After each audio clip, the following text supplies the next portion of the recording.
Iniciar grabación y vamos ahí a cerrar con la última parte porque esto ya era lo último. Una vez que se agota la vía administrativa, sin que nosotros hayamos obtenido la resolución que estábamos esperando como administrados, podemos acudir a la vía judicial, porque agotando la vía administrativa cumplimos con lo que dice la ley de procedimiento administrativo. Esto de que la demanda contenciosa contra el Estado debe ser interpuesta dentro de los 180 días desde la notificación del acto.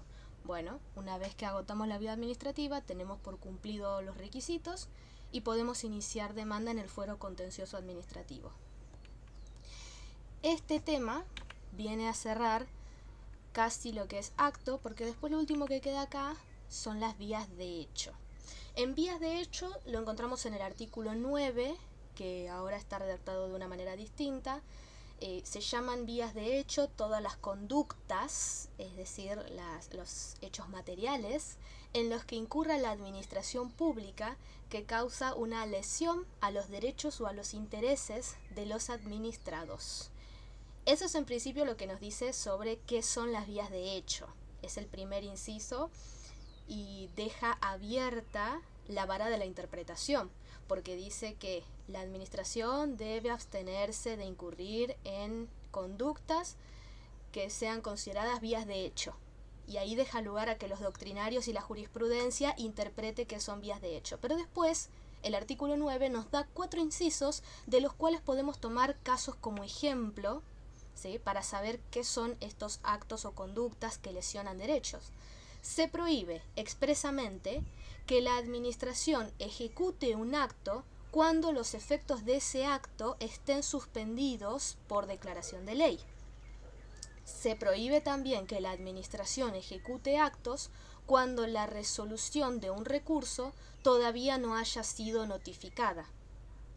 Se prohíbe que la administración omita alternativas para que el interesado pueda acudir o pueda recurrir o pueda realizar peticiones. Esto es nuevo debido a que ahora la mayoría de los trámites administrativos se realizan a través de plataformas o medios informáticos. Por ejemplo, todos los reclamos que versan en materia de riesgos del trabajo tienen ahora la página a través de ARCA, de SRT, hay una sección para patrocinio letrado y desde la misma plataforma de ARCA se pueden iniciar expedientes laborales, todo digital. Con lo cual, si la administración no brinda la posibilidad de que uno presente los reclamos por estos medios o tiene defectos técnicos, como por ejemplo suspender o cancelar un quit o generar un bloqueo informático, se considera una vía de hecho, porque está violando el derecho que tienen los administrados a hacer trámites administrativos. Sacar turnos, hoy en día si querés, por ejemplo, si querés sacar la jubilación, podés sacar turnos online, pero también podés pedir un turno en cualquier dependencia física. Hay muchos trámites que ahora son a través de las plataformas TAD, trámites a distancia, depende de cada organismo, pero si requieren o se pueden realizar únicamente a través de estas plataformas y la administración no garantiza su funcionamiento, entonces está incurriendo en vías de hecho. La administración tiene prohibido adoptar medidas en relación a los bienes o del domicilio de su administrado, ¿sí? Por ejemplo, en embargos o en inhibiciones. No corresponde a la administración pública realizar embargos ni inhibiciones de ningún tipo, excepto que haya una autorización judicial. Esto no lo dice el artículo, pero muchos doctrinarios y juristas coinciden en que si el juez brinda la autorización para realizarlo, entonces ahí sí. Pero no puede la administración pública efectuar ningún acto sobre los bienes de la persona de oficio. ¿Qué pasa si la administración realiza alguna de estas conductas o incumple alguno de sus deberes? El administrado está habilitado para solicitar la impugnación judicial, tema que ya les hablé anteriormente. Así que esto nos devuelve a lo que habíamos visto antes, agotar la vía administrativa. Las vías de hecho se consideran que agotan la vía administrativa y se inicia la demanda contenciosa judicial. Con esto sí, más o menos queda concluido todo lo que es acto. Yo sé que hay muchos temas también en el medio, con lo cual si tienen alguna pregunta de acto administrativo, me lo pueden hacer saber ahora, o podemos ir avanzando con las otras formas jurídicas administrativas y ver si les surge alguna duda con ellas.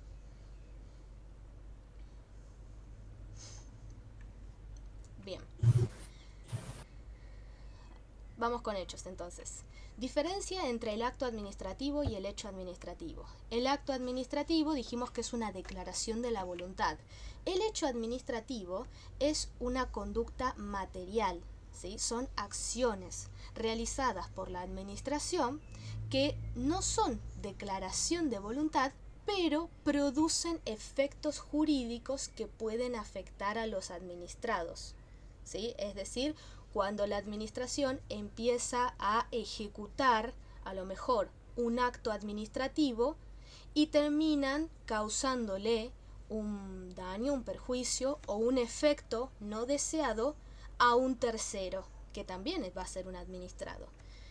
En estos casos, los hechos o las omisiones, porque también puede ser por omisión, solamente se pueden impugnar judicialmente, ¿sí? O sea, acá no hay recursos administrativos, en los hechos no tenemos reconsideración, no tenemos jerárquico, no tenemos alzada y no tenemos revisión, porque al tratarse de acciones u omisiones, no hay nada escrito que se pueda reconsiderar, nada que se pueda revisar.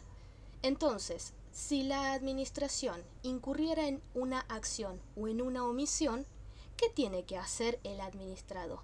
La ley le dice que tiene que realizar un reclamo administrativo previo, se llama así, artículo 30 o 31 si no me equivoco, un reclamo administrativo previo a la administración solicitando que se revise la acción y la omisión y el reclamo en la sede administrativa, para lo cual la misma ley le da un plazo a la administración de 90 días para resolver. Fíjense lo curioso de este artículo. Dice que una vez vencido esos 90 días, sin que la administración apruebe o desapruebe el reclamo administrativo previo, el interesado podrá requerir pronto despacho. Y con este podrá vuelven a abrirse dos corrientes. Por un lado están los que dicen que si la ley dice que el administrado puede, en realidad está queriendo decir que el administrado tiene que cumplir con el pronto despacho antes de hacer cualquier cosa. Y por otro lado están los que dicen que la palabra podrá es en sentido optativo, con lo cual el administrado tiene la facultad o de interponer el pronto despacho o de iniciar la demanda directamente. Esto, de vuelta, tómenlo en consideración en función de lo que conocen de sus profesores y no de lo que les digo únicamente yo.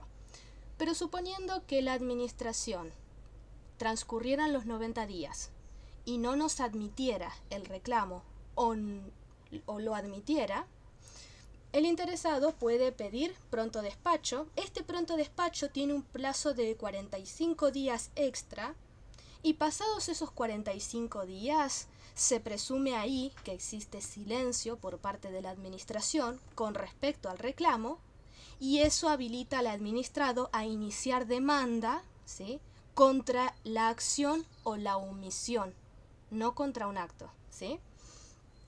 Ahora vamos a suponer que antes de cumplirse los 90 días, la administración pública nos rechaza nuestro reclamo administrativo previo. ¿Qué dice la ley?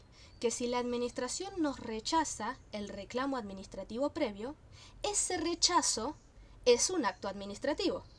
Y ese rechazo, al ser un acto administrativo, puede ser sometido a reconsideración, a jerárquico, a alzada o a revisión en sede administrativa. Puede, ¿sí? Puede, pero de vuelta. Muchos dicen que no es obligatorio. Si no quiero interponer recurso administrativo, porque yo ya sé que la administración me lo va a volver a denegar, Una vez que me lo rechazó o que se configuró el silencio, que lo vimos en el caso anterior, se debe iniciar la demanda judicial dentro de los 180 días hábiles judiciales de notificada esa denegatoria, expresa o desde el silencio en el caso de que no haya respondido. Y acá está el fundamento que les dije antes, el artículo 30. El Estado Nacional no puede ser demandado judicialmente sin previo reclamo administrativo dirigido al Ministerio o Secretaría de la Presidencia o autoridad superior de la entidad descentralizada. Este artículo es muy importante porque nos dice que ante un hecho administrativo, ante un acto o ante una omisión, no se puede demandar directamente a la administración. Sí o sí el administrado tiene que hacer el trámite del reclamo administrativo previo, esperar los 90 días, si quiere interponer pronto despacho, esperar otros 45 días y si todavía no obtuvo pronunciamiento, recién ahí puede iniciar la demanda judicial. En el caso de los hechos. ¿Bien? ¿Esto se entendió? Sí. ¿Sí? Ok. Ahí va. En el tema de reglamento administrativo, como yo sé que es algo que ya les tomaron en la primer parte, les dije que lo que les iba a poner es cómo es su régimen de validez y el tema del concepto. Les dije que la diferencia que hay entre el acto administrativo y el reglamento administrativo es que el acto es de alcance particular, afecta a una sola persona o a un grupo reducido de personas. En cambio, el reglamento administrativo tiene efectos en forma general sobre todos los administrados. Los ejemplos más comunes de reglamentos administrativos son los reglamentos que dicta el Poder Ejecutivo reglamentando las leyes. ¿Sí? Una vez que el Congreso saca una ley, le dice al Poder Ejecutivo que es el que está facultado para reglamentarla. El Poder Ejecutivo dicta el reglamento y ese reglamento es obligatorio para todas las personas. ¿Sí? Obligatorio nacionalmente. Ahora bien, ¿qué pasa cuando el reglamento afecta derechos o afecta intereses de los administrados? En este caso no hablamos de recurso de reconsideración, de recurso jerárquico, de alzada, no hablamos de nada de eso, sino que hablamos de impugnación directa o indirecta. ¿Sí? La impugnación directa se realiza a través de lo que se llama reclamo impropio. Este reclamo impropio va dirigido al Poder Ejecutivo Nacional que dicta el reglamento. Esta impugnación directa lo que busca es que el reglamento en forma general deje de cumplir sus efectos.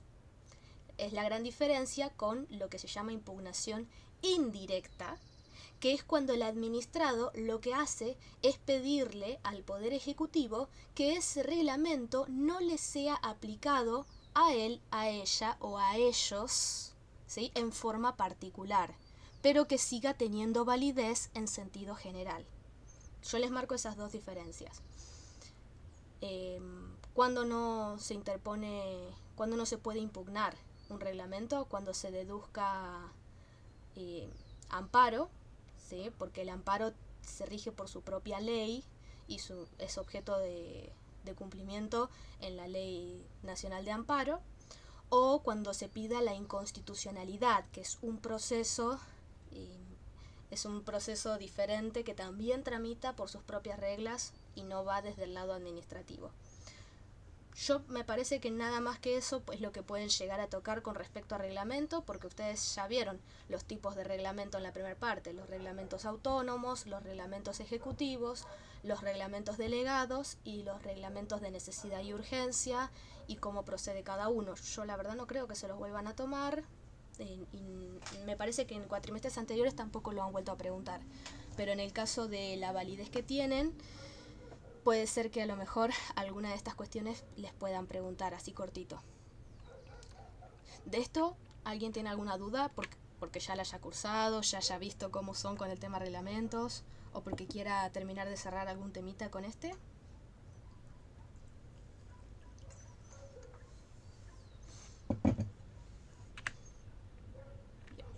Para Yo no. mí no, bien. ¿No? Bien. Entonces ya pasamos la parte más difícil, que era el acto administrativo. El hecho administrativo me parece que no fue complicado. Lo más difícil de entender personalmente me pareció que era el tema del reclamo administrativo previo, que es distinto a los recursos administrativos. El tema de reglamento. El simple acto administrativo tiene una definición muy simple para diferenciarlo del acto propiamente administrativo.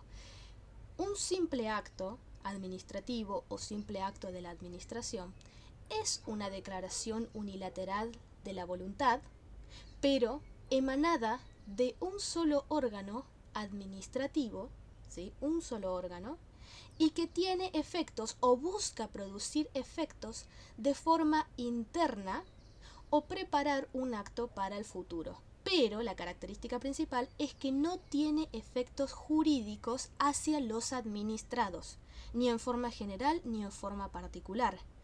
Por ejemplo, los reglamentos o los actos de nombramiento o disposición que suelen ocurrir dentro del ámbito de las empresas del Estado, dentro del ámbito del Poder Judicial. Por ejemplo, en el ámbito del Poder Judicial sabemos que es el propio Poder Judicial el que dictamina cómo son sus manuales de procedimiento, cómo es su organización jurídica, y ese tipo de cuestiones no tiene efectos hacia los administrados, ¿sí? Con lo cual solamente busca ordenar cómo funciona. Suelen ser más que nada manuales. Manuales, estructuras, organigramas, son esas cuestiones que no producen efectos. Esa es su mayor diferencia con los demás actos administrativos.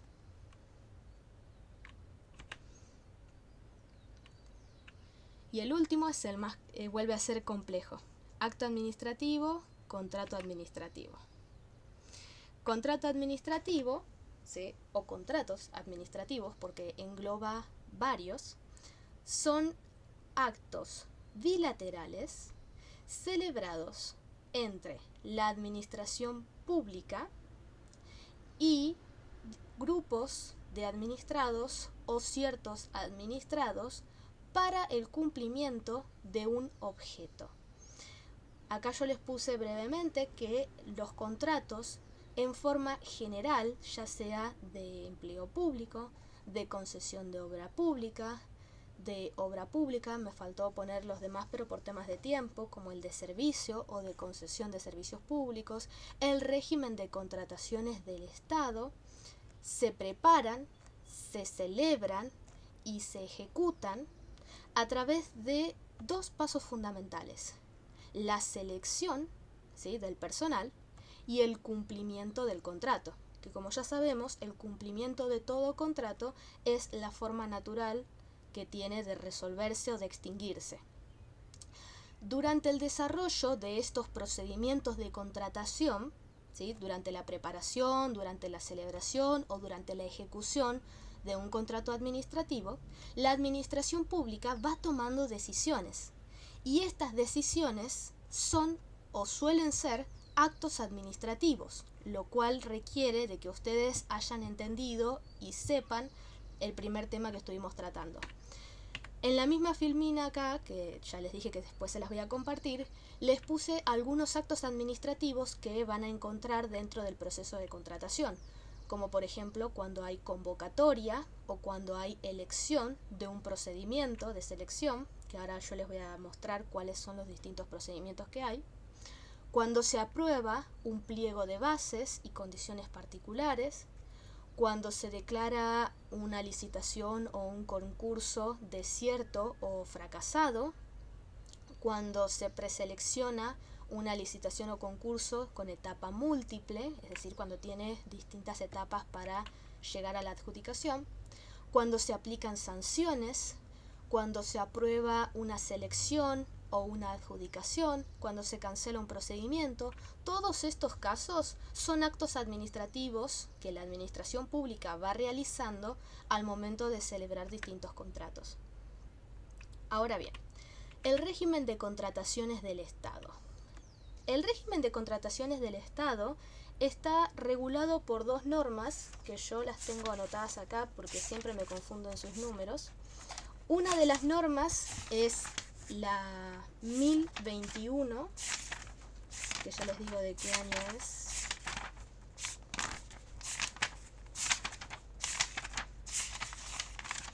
Ahí va. La 1021, no, ven, ya me equivoqué con el número. Es 1023/01.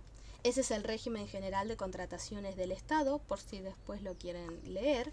Y el otro es el que lo reglamenta, que me acuerdo, sí, era 1030/16. Bien, ese es el que lo reglamenta. ¿Qué es lo que sale en limpio de leer estos dos decretos? Por un lado, salen la forma de selección del cocontratante, los distintos mecanismos que existen. Por un lado, la selección del cocontratante puede ser por licitación o puede ser por concurso. Y antes de meterme mucho más en este tema, les hago una consulta. ¿Qué tanto llegaron a trabajar sobre esta cuestión? Porque yo lo he resumido leyendo los dos decretos de inicio a fin, pero no sé qué tanto lo han trabajado o lo pueden llegar a pedir con las cátedras que están cursando ustedes. Más que nada para no perder tiempo en algo que por ahí no les vayan a preguntar.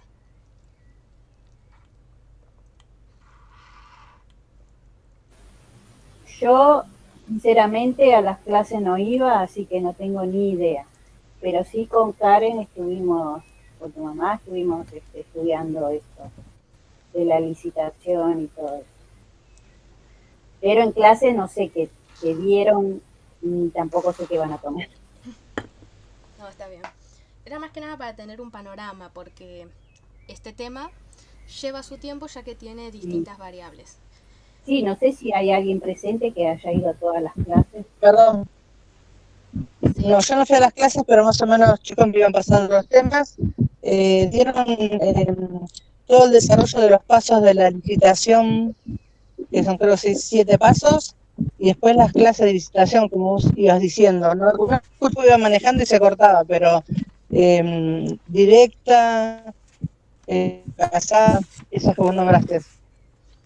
Ok, bien. Bueno, entonces vamos a hablar de unas cuestiones generales y después lo que les voy a dejar es que ustedes me hagan preguntas en función de lo que han estado leyendo, de lo que han estado resumiendo, a ver si tienen alguna duda. En principio, reconocer cuál es la diferencia entre iniciar un proceso por licitación o por concurso. No hablamos de público ni privado, sino que cuál es la diferencia entre licitar o concursar. Tiene que ver con cuál es el factor, ¿sí?, de atribución o cuál es el factor que considera la administración al momento de querer contratar.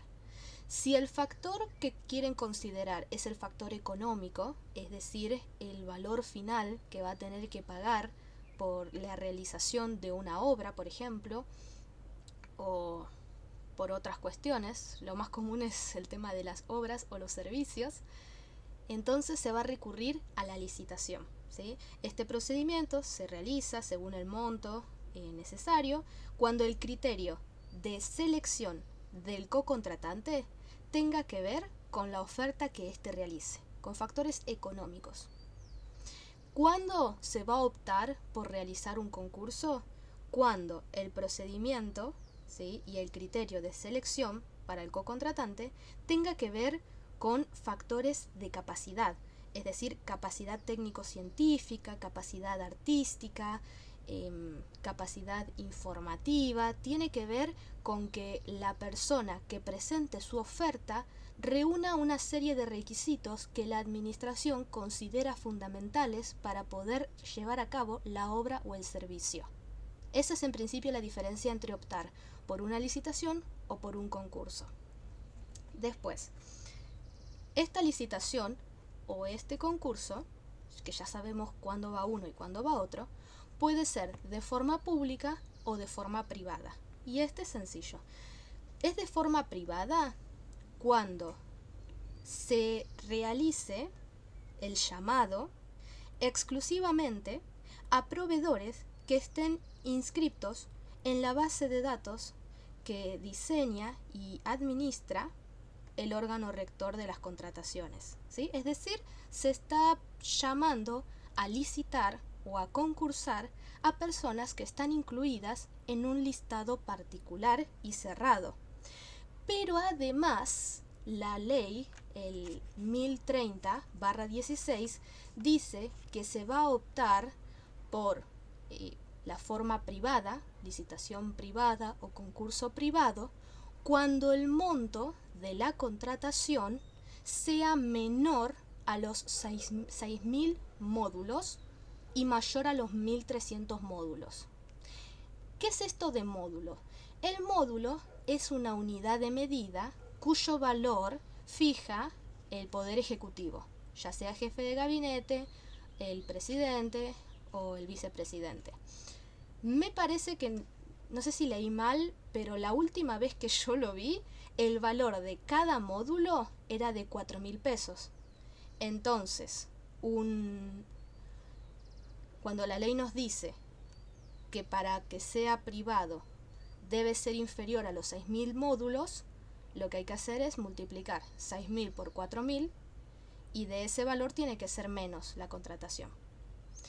Pero tiene también que ser mayor a los 1.300 módulos. Entre 1.300 y 6.000 módulos se va a optar por la forma privada.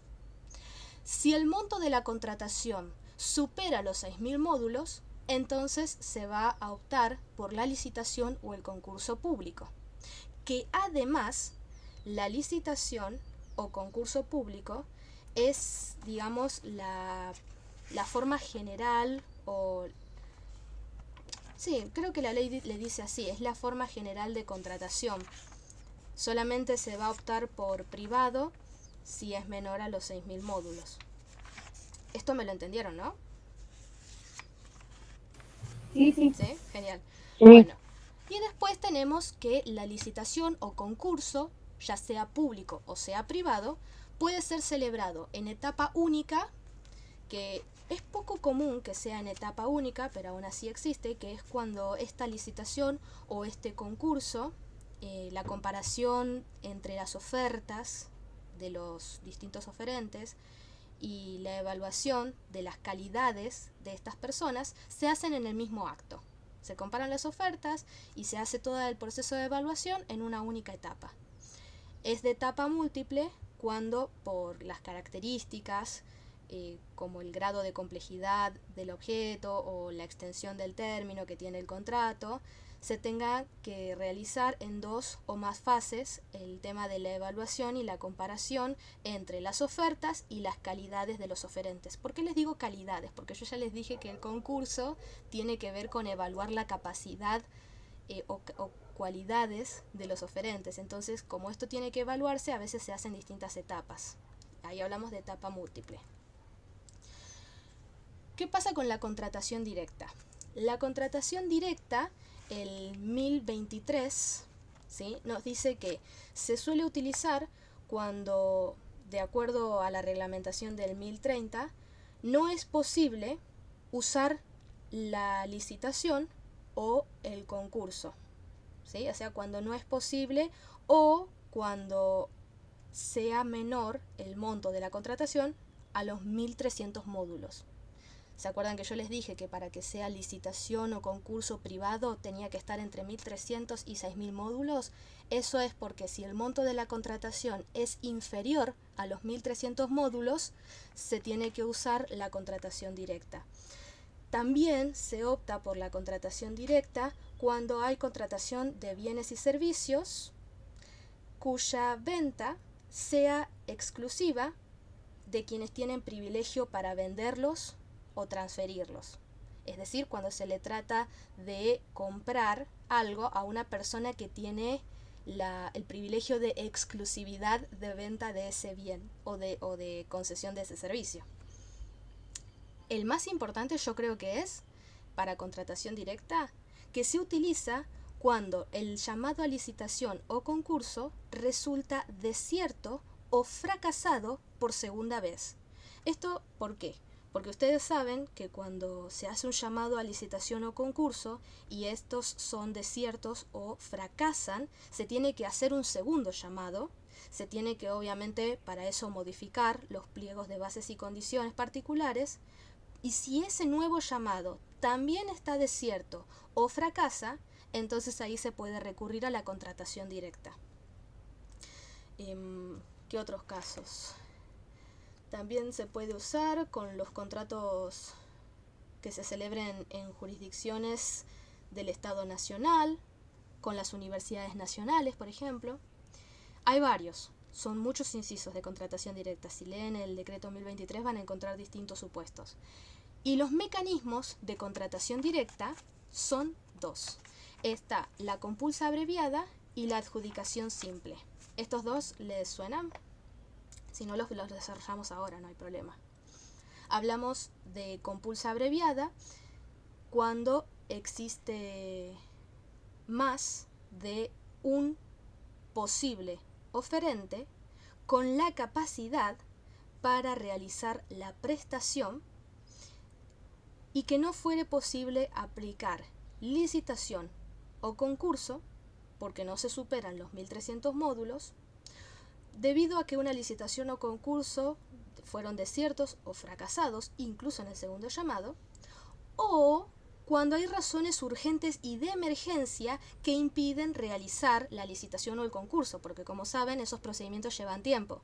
Se tienen que elaborar los pliegos, se tienen que publicar, se tienen que recibir las ofertas, se tienen que comparar, todo eso lleva mucho tiempo. Entonces es lógico que si hay razones urgentes y de emergencia, se opte por la contratación directa a través de compulsa abreviada, para evitar ¿qué? Esto de dilatar los tiempos.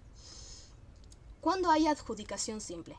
Estos son los casos en los que por razones legales, por circunstancias de hecho, por causas relacionadas con el objeto que tiene el contrato o por causas relacionadas con el sujeto cocontratante, la administración no puede contratar con determinada persona o solamente esté facultada para elegir un cocontratante de naturaleza pública y tenga que ver con la especialidad del contrato, es decir, cuando la condición en la ejecución se tiene que confiar a empresas, artistas o especialistas que son los únicos que la pueden realizar, entonces ahí se tiene que adjudicar, ¿sí? Se tiene que realizar una adjudicación simple debido a la especialidad del objeto, a la importancia de que la persona que va a realizar el acto cumpla un montón de requisitos muy específicos para poder llevarla a cabo. Cuando se trate de desarme, traslado o examen previo, esto lo dice el decreto, que se debe acreditar que es imprescindible desarmar, trasladar o realizar un examen previo para que se determine cuál es la reparación necesaria que se tiene que realizar, cuál es el acto, la obra o el servicio de reparación necesaria que se tiene que realizar. Y también cuando hay cuestiones interadministrativas, es decir, que el cocontratante es una jurisdicción o es una entidad del Estado Nacional o es un organismo provincial, un organismo municipal o del gobierno de la ciudad de Buenos Aires o es una empresa o sociedad que tiene participación mayoritaria del Estado. Son casos muy puntuales, son esos tres, o eso dice el decreto. Después está el tema de las universidades nacionales, que está controvertido, pero se dice que hay contratación directa por adjudicación simple con las universidades nacionales cuando se tenga que celebrar con ellos, porque se trata de una cuestión que hace al funcionamiento de la universidad o el bien sobre el cual se tiene que realizar la obra o el servicio es de la universidad misma. Hasta acá, ¿todo esto les resuena? ¿Les suena conocido? ¿Les estoy hablando de algo que nunca escucharon?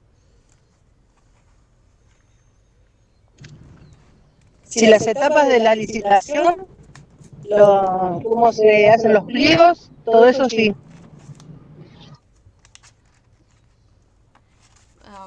Bueno, pasa que el tema de los pliegos yo no se los comenté todavía. El tema de las etapas, ¿qué dudas que tienen con eso?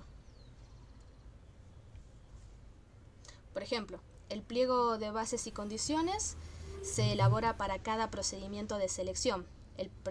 Perdón, me olvidé de una palabra importante. Pliego de bases y condiciones particulares. Para cada contratación que quiera realizar la administración pública, tiene que elaborar un pliego particular, ¿sí? Para cada una de las respectivas unidades operativas dentro de la jurisdicción y en función de las entidades contratantes.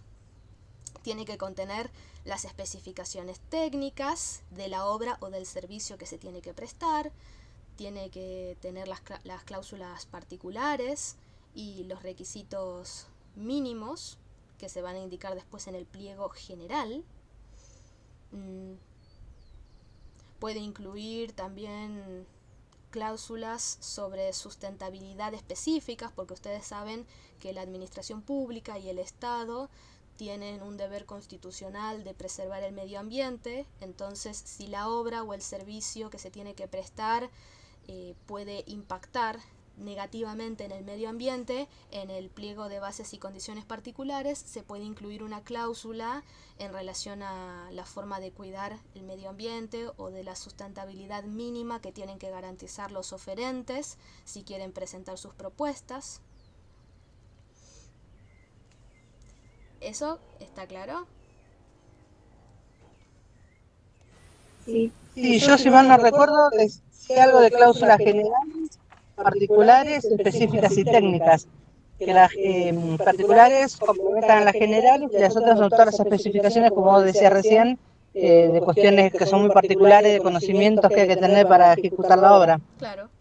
Esos tienen que elaborarse para que permitan acceder al procedimiento en condiciones de igualdad, es decir, hablo del pliego de especificaciones técnicas, ¿no?, que están incluidos dentro de las condiciones particulares. Todos los oferentes se supone que tienen que realizar propuestas que estén en pie de igualdad para tener la misma chance de obtener la licitación, de salir sorteados en el concurso, y que no creen, el principal fundamento es que no se creen obstáculos injustificados, ¿sí?, para el acceso al concurso a la licitación. Suelen incluir, por ejemplo, las cantidades y las características de los bienes o de los servicios que se tienen que prestar. A veces se incluyen los números de catálogo que corresponden al sistema de identificación de bienes y servicios que administra la Oficina Nacional de Contrataciones. También se suelen incluir los elementos que tienen que ser nuevos, los elementos que pueden ser usados, los elementos que pueden ser reacondicionados, elementos que pueden ser reciclados, para que los oferentes sepan cuál es el mínimo estándar que tiene la administración pública para seleccionar. Las tolerancias aceptables, por ejemplo en cuestión de plazos o de retrasos, cuál es la calidad exigida, o las normas de calidad y los criterios de sustentabilidad que ya se los dije. El tema de repuestos para aparatos y máquinas o para motores. Ahora bien, estas especificaciones técnicas, que pueden ser estas que yo les mencioné o pueden ser más porque cada pliego es particular, tienen que ser lo suficientemente precisas para que todos los oferentes tengan en claro cuál es el objeto del contrato, qué es lo que se pueden permitir al momento de realizar sus ofertas, y obviamente en el caso de tener una oferta que es inadecuada, readecuar su cotización o sus condiciones y sus ofertas para tener más chances de ser admitidos.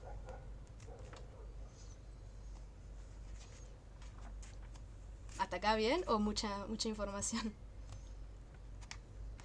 Obviamente estos Muy cortas y mucha información. Ok, bien, puede pasar. Obviamente que los oferentes pueden realizar vistas del pliego general, pueden realizar retiros, también de los pliegos particulares. Saben que vista es como tomar en préstamo, o más bien es tomar conocimiento de las actuaciones que se realizan dentro de un trámite, ya sea judicial o administrativo. Pueden realizar consultas, ¿sí?, por escrito, claramente, a la entidad que está ofreciendo la contratación. Después el tema de la publicidad, ya nos metemos más en cómo son los procesos. En el caso de licitación y concurso público, el tema de la convocatoria para presentar las ofertas se tiene que realizar a través de publicaciones de avisos en normalmente los boletines oficiales, que son los órganos oficiales de publicación. Saben que hay un boletín oficial nacional y hay un boletín oficial por cada jurisdicción. Está el boletín oficial, después está el boletín oficial de Cava, que es una jurisdicción aparte, el boletín oficial de la provincia de Buenos Aires, que es una jurisdicción aparte. Esto suele ser por 2 días, ¿sí? O sea, se hace la convocatoria por 2 días. Se les da un plazo desde el día hábil inmediato al de la última publicación hasta la fecha de apertura de las ofertas para que se preparen todos los posibles oferentes, hagan evaluación de los riesgos, de sus pliegos, etc. ¿De dónde sale la fecha de apertura de las ofertas? Lo publican en el boletín oficial con la convocatoria, es decir, la convocatoria es un aviso en el boletín que va a decir, en tal fecha se abrirá o se dará inicio a la recepción de ofertas para determinada obra o determinado servicio. A partir de la apertura y hasta el vencimiento que se haya determinado, se tiene tiempo para presentar las ofertas, para retirar los pliegos, también para presentar muestras en el caso de que sean requeridas o consideren que sea necesario. ¿Qué otra cosa puede ser importante? Después está en el tema de la licitación o concurso privado, que las ofertas se deben efectuar enviando una invitación a por lo menos 5 proveedores del registro. Yo les había hablado de que cuando hablamos de privado, estamos hablando de proveedores que estén inscritos en un registro especial, en el sistema de información de proveedores. Actualmente creo que se sigue llamando así. La última vez que lo vi se llamaba de esa manera. Este sistema de información de proveedores tiene una inscripción de distintos proveedores que están dispuestos a presentarse a una licitación o concurso privado. ¿Cómo funciona? Se tiene que realizar oferta por invitación. La ley dice que por lo menos a 5 proveedores del rubro que se esté requiriendo, que estén inscritos en este sistema. En esa invitación también se tiene que anunciar la fecha de apertura de las ofertas y el vencimiento del plazo hasta el cual pueden presentarlas y hasta el cual pueden retirar los pliegos si lo creen necesario, o hasta el cual pueden presentar muestras si se las requieren o son necesarias.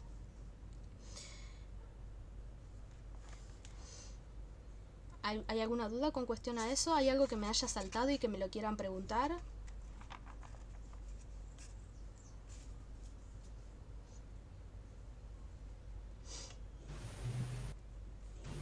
Yo por mi parte no. Ok. Bueno, si no, después tenemos las ofertas, cómo se tienen que realizar.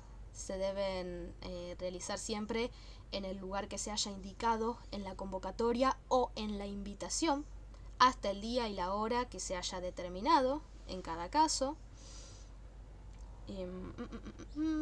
Estas ofertas normalmente no se pueden modificar, ¿sí? ¿Por qué? Porque cuando uno realiza una oferta, tiene que mantenerla. Los oferentes deben mantener, según la ley, las ofertas por 60 días corridos desde la fecha del acto de apertura.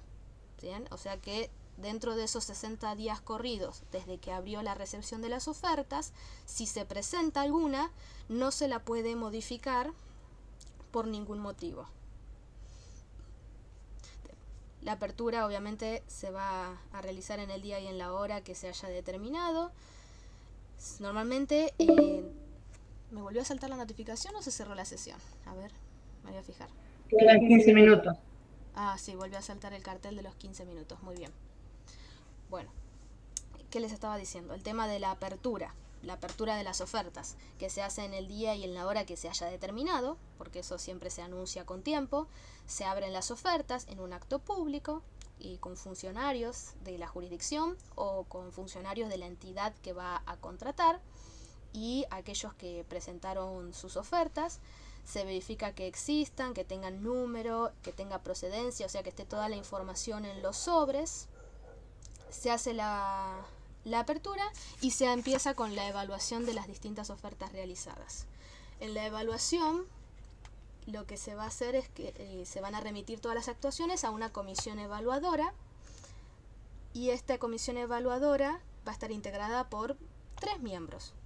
Estos 3 miembros van a tener suplentes si lo necesitan, y durante el proceso de evaluación van a considerar que los oferentes hayan cumplido con los requisitos solicitados y que tengan las cualidades que se estaban buscando. Por ejemplo, se va a desestimar, sin posibilidad de subsanarse, aquellas ofertas que sean formuladas por personas jurídicas o personas humanas que no estén habilitadas para contratar con la administración pública. También se van a desestimar ofertas que hagan personas humanas o personas jurídicas que no estén inscritas en el sistema de información de proveedores cuando la licitación o el concurso sean privados. Se va a desestimar cualquier oferta si el precio cotizado es calificado como vil o no serio. Creo que eso es bastante sencillo de recordar porque es obvio que si el precio no es acorde se va a desestimar. Si tiene a lo mejor tachaduras, raspaduras, enmiendas, porque las ofertas se tienen que presentar en forma y no tienen que tener ningún elemento que permita la equivocación o su interpretación incorrectamente. Hay casos donde las ofertas se pueden desestimar de forma subsanable, y es cuando haya errores de interpretación, por ejemplo, pero son muy puntuales los casos. También se puede desestimar cuando se presume que el oferente continúa o está en transformación, fusión o escisión, si se trata de empresas o sociedades. Si se trata, por ejemplo, también de integrantes de empresas que no están habilitadas para contratar con la administración pública nacional o provincial, dependiendo del caso. Tampoco pueden contratar con la administración pública las personas humanas ni las personas jurídicas que estén en los listados de inhabilitación del Banco Mundial o del Banco Interamericano de Desarrollo. Esto es por conductas o prácticas de corrupción que estén contempladas por la OCDE, ¿sí? Y una vez que es evaluado, que son evaluadas en realidad todas las ofertas, lo que sigue es el dictamen. La ley dice que el dictamen debe emitirse dentro de los 5 días, desde el día hábil inmediato a la fecha de recepción de las actuaciones. Solamente se puede exceder de esos 5 días si hay causas excepcionales y debidamente fundada por la comisión evaluadora al momento de emitir el dictamen. Y este dictamen se va a comunicar por cualquier medio de notificación fehaciente a todos los oferentes dentro de los 2 días de emitido. ¿Esto qué quiere decir? Que cuando la comisión evaluadora emite su dictamen, tiene 2 días desde ese momento para notificar por cualquier medio fehaciente a todos los oferentes. Y en este dictamen pueden pasar distintas cuestiones. Puede pasar que tenga que haber desempate de ofertas. Esto es para el caso de que haya igualdad de precios o igualdad de calidad entre los oferentes, y lo que se va a pedir es que estos readecúen sus ofertas, o que haya impugnaciones. Que esto, bueno, ya sabemos que puede pasar, que los oferentes impugnen el dictamen. Para eso tienen 3 días desde que son notificados. Los que no son oferentes también pueden impugnar el dictamen a partir de su publicación en los boletines, ¿sí? Porque en los boletines oficiales figura. Y finalmente se llega a la adjudicación, que ya sería el último paso. En esta adjudicación se notifica al adjudicatario o los adjudicatarios, es decir, ya no hablamos de oferentes o posibles oferentes, sino acá que existe un adjudicatario o varios adjudicatarios, y al mismo tiempo se hace saber de la adjudicación a los demás oferentes dentro de los 3 días de dictado o de emitido el dictamen. Si el dictamen resulta impugnado, entonces se debe resolver las impugnaciones y con la resolución, con el acto donde se resuelven las impugnaciones, se da a conocer la adjudicación. ¿Bien? Y con eso termina por concluirse el proceso de contratación. Un ejemplo así como práctico que les puedo dar, hace poco estuve leyendo el expediente de una quiebra. Yo sé que a lo mejor quiebras es algo que todavía muchos no vieron, pero la cuestión resultaba así. En esta quiebra habían rodados y estos rodados se querían vender. El martillero que salió sorteado en la quiebra le pidieron que diga de qué manera consideraba que era mejor vender los rodados. Y el martillero dijo que lo mejor era por subasta. Que subasta es algo que no les mencioné acá, pero no es difícil de leer, por eso no lo incluí. Yo quise incluir los temas más complejos. Dijo que por subasta electrónica. Entonces se designó una fecha para empezar a recibir las propuestas y aparecieron dos oferentes. Apareció uno que creo que ofrecía 13 millones y otro que, si no recuerdo mal, ofreció 13.500.000. Pero ¿qué pasó? Hubo tantos plazos muertos entre una oferta y la otra que el juez dijo en un proveído: a los efectos de continuar con la subasta electrónica, readecúen el valor de sus ofertas. ¿Por qué? Porque sabemos que con el transcurso del tiempo la moneda se va deteriorando. Entonces, como había pasado tanto tiempo entre una oferta a la otra, el juez les dijo: readecúen sus ofertas a la actualidad y preséntenlas. Y de ahí, uno solo de estos oferentes realizó una nueva propuesta. El otro no volvió a contestar. Sin embargo, todavía no se vendió nada por subasta porque pasaron un par de temas en el medio y quedó suspendido, así que nadie tiene los rodados. Los rodados siguen ahí tramitando la quiebra. Bueno, ¿alguna cuestión para consultar?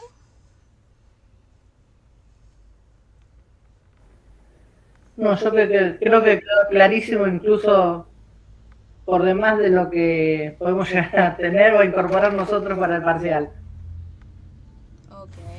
Y la verdad, mucha información, Y yo les dije, pero muy buena, está bien. acta administrativo y contrato son los temas más largos. A mí personalmente contratos no me llama mucho la atención porque es algo muy ajeno a nosotros como administrados. En cambio, acto administrativo es algo con lo que nosotros nos podemos encontrar cualquier día porque va a producir efectos a los particulares. Que te den o no te den una autorización, que te autoricen o no un grupo electrógeno, que te concedan o no una jubilación, que te concedan o no una pensión, son casos más del día a día. En cambio, estas contrataciones, salvo que uno trabaje en el rubro, no se las va a encontrar y no le va a hacer mucho sentido. Sí, yo incluso no sé si en alguno de los parciales han tomado lo que es licitación y eso. Yo lo que creo que lo pueden llegar a tomar, a ver, voy para atrás de vuelta, porque en otras cátedras lo han tomado, es lo que yo les dije de forma abreviada al principio. Saber diferenciar cuándo se opta por licitación, cuándo se opta por concurso, cuándo es licitación o concurso privado, cuándo es licitación o concurso público, cuándo se opta no por licitación y no por concurso, sino por contratación directa.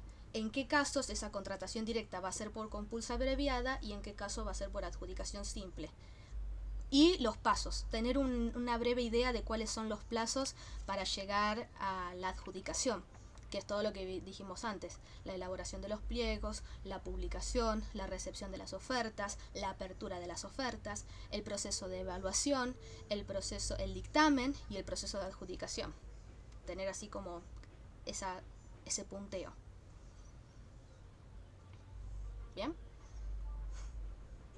Eso considero yo. Yo en licitación lo que tengo es, lo separé así, como procedimiento, donde entra todo lo que es pliego y eso, y después los distintos tipos de licitación. Y así me quedó más claro, ¿sí? Ah, bien. Sí, para mí no va a ir mucho más allá de eso porque ya se mete en un terreno muy desconocido. Ahora, algo que hace poco empecé a leer es el tema del empleo público, porque pasó que mi hermana empezó a trabajar bajo el régimen de empleo público, entonces cobró relevancia en mi vida entender de qué trata.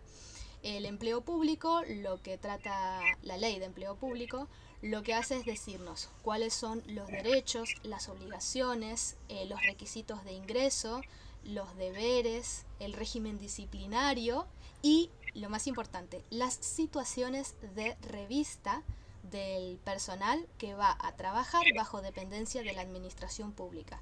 ¿Qué significa situaciones de revista? Es bajo qué régimen acceden las personas a trabajar bajo la órbita de la administración pública. Esto lo vamos a encontrar en dos leyes. Está la ley 25.164, que es la que regula empleo público, y después está el decreto reglamentario, que el decreto reglamentario siempre nos da más información, pero también es más largo de leer.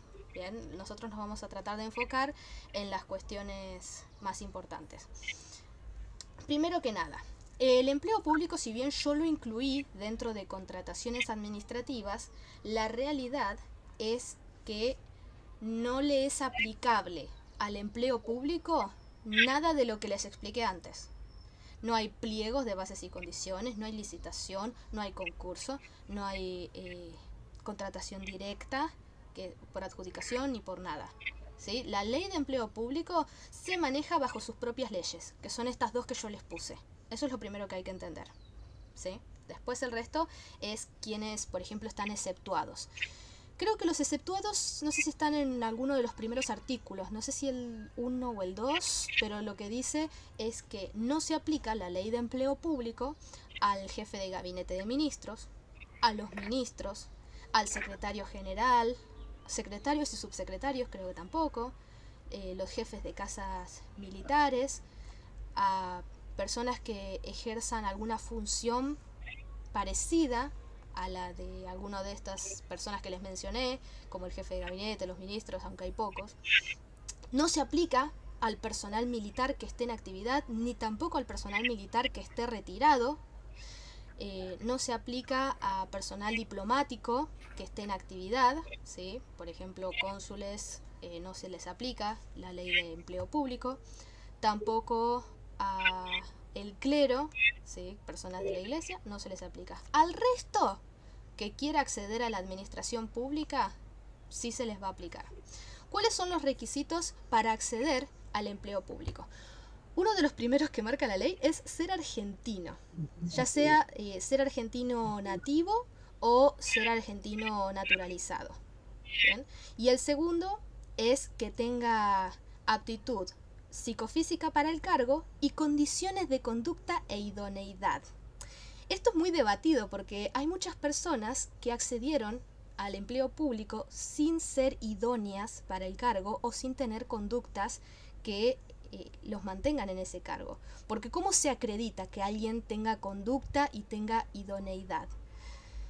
Normalmente se investiga los antecedentes de la persona y no van a poder ingresar si se comprueba que fueron condenados por delitos dolosos, ¿sí? Hubiera o no privación de la libertad, si fueron condenados por delitos en perjuicio de la administración pública, ya sea nacional, provincial o municipal, creo que esto es bastante obvio, no pueden acceder a trabajar ahí si los defraudaron, si tienen un proceso penal pendiente, si están inhabilitados para los ejercicios de cargos públicos, si fueron sancionados con exoneración o cesantía por parte de la administración pública. Sepan que exoneración y cesantía son sanciones que se aplican dentro de la ley marco de regulación del empleo público. Si se comprueba que esas personas están en infracción de leyes electorales y del servicio militar. Leyes electorales, ustedes saben que pueden comprobar si tienen multas en su nombre por no haber ido a votar o por no haber ido a actuar como autoridades de mesa, si fueron designados como tal. Si se hacen designaciones de personas que incumplen con algo de lo que yo les dije recién, ¡ay, otra vez lo mismo!